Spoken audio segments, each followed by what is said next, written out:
like I was saying, folks, from part one, the media probably, I mean, the CIA or whatever probably got a target. Yeah, we gotta get him. We gotta get him. Hey, dying for Christ. To die for this country is a death that is in vain. To die for Christ is a death that is highly valued. So, yeah.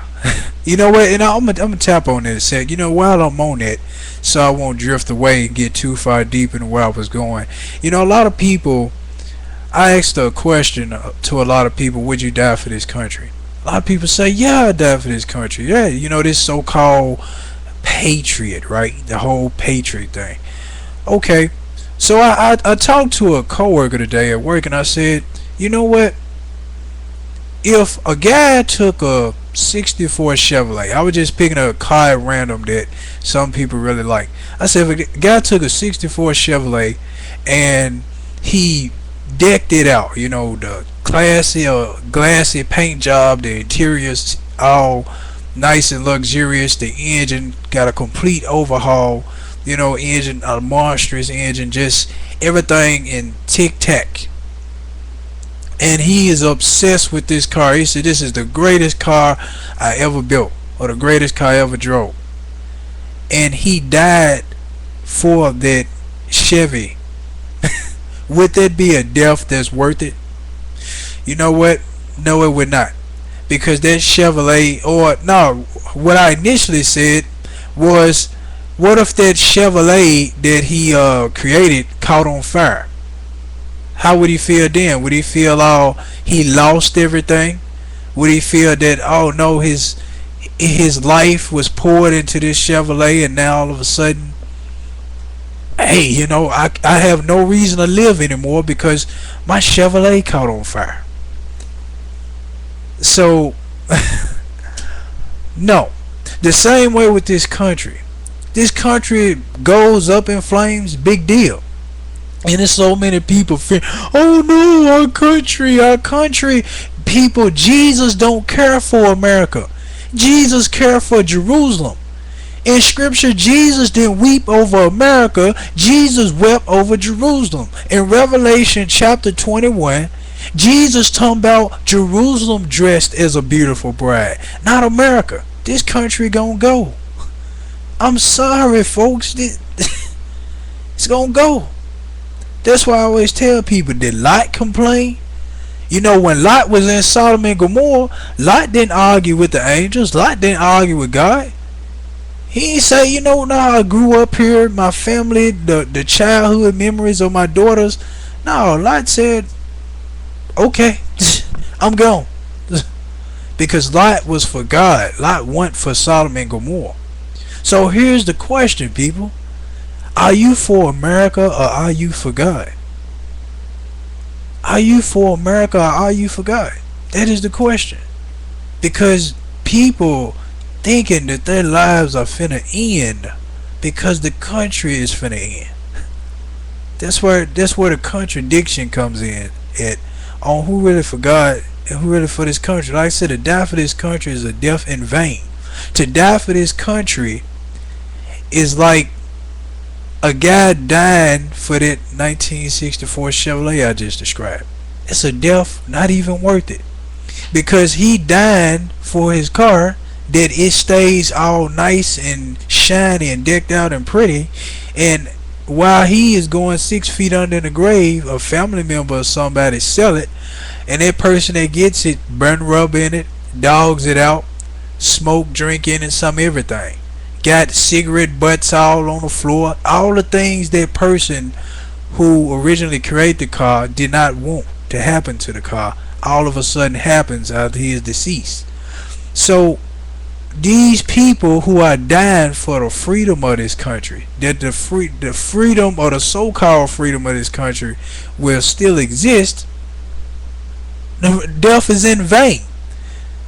Let's say you so-called patriots out there that's watching my video. Let's say you die for this country tomorrow. Would it stop the prophecies from being fulfilled that God said would happen to this country? Hmm? Oh, I believe it wouldn't. So that means you died for nothing. You die for nothing. Or let's say, you know what I say? I love this country so much. I am going to die tomorrow so that the violence will not end. So that I mean, not the violence will not end, but the violence will stop in this country. So I'm gonna die tomorrow. So I die tomorrow, martyring for peace in this country, and I martyr for the freedom to remain in this country. But yet the peace don't come in this country. The violence continue to increase in this country, and it's because people are choosing to be violent and choosing to create chaos. So that means my death would be in vain. That means I would die for nothing. And here's another thing, last but not least, I want to make on this. Is why die for something that can deteriorate and perish? Just like the example of the 1964 Chevy, that's something that can deteriorate and perish. So why die for something that deteriorate and perish? Here's another example. It's just like a house that you staying in. You grew up in this house. The house served you through thick and thin, through the times of the extremely hot summers to the extremely cold winters. And you say, man, I love this house. I would die for this house.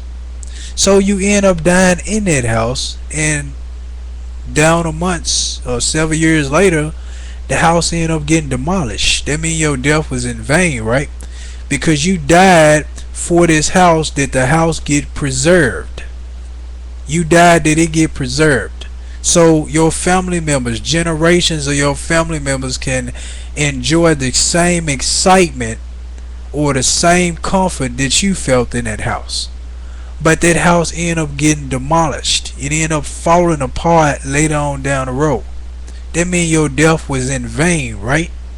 Because you wanted your generations after you to enjoy it, but there are some generations that didn't get tongue tied. There are some generations that didn't get to enjoy that house because it demolished. So to die for something that deteriorates is a death in vain. It is a complete waste of your life. You completely wasted your life. You martyred for no reason. You supposed to focus on something that will last eternally. I choose to die for something that's eternal than die for something that's temporary. So I just want to zoom in on that because that kind of got brought up in the topic here. So I guess the series extended a little further, but I guess I'm making it interesting this time. Instead of all reading the scripture and according to John and that, I know that bores some people, but it's necessary, folks. It's relevant knowledge. Otherwise, I wouldn't put it on YouTube if it weren't relevant. That's why I do the little series about Abraham and about Israel, so you can understand who are these modern day people today. So you can understand what is going on. A lot of people have no clue what's going on. All they know is it's a crisis. People losing their home. They run around like with a chicken with their head cut off, running in circles. Don't know what to do, what's going on. So that's why informing you. Now, getting back over to the drug cartels. Those people over in Mexico are trying to come over here to live out their lives. They trying to escape that somewhat communist government in Mexico. They trying to escape that life. They don't want to live in that life no more. In Mexico, it's poverty. Our dollar outweighs their dollar 10 to 1, 10 to 3. Our dollar is way more valuable than the peso. They want to come here where they can make more, earn more, do more for themselves, instead of being in this constricted environment where they can't hardly do much. But you know what's going on? Bush had set it up for all these illegal immigrants to be pushed back. So these people are ticked off. So they shooting and killing. They want to be free. So they like, you're not going to keep us here. So they trying to fight against the government to be free, to live a better life. That's what's going on. Not no drug cartel. That's some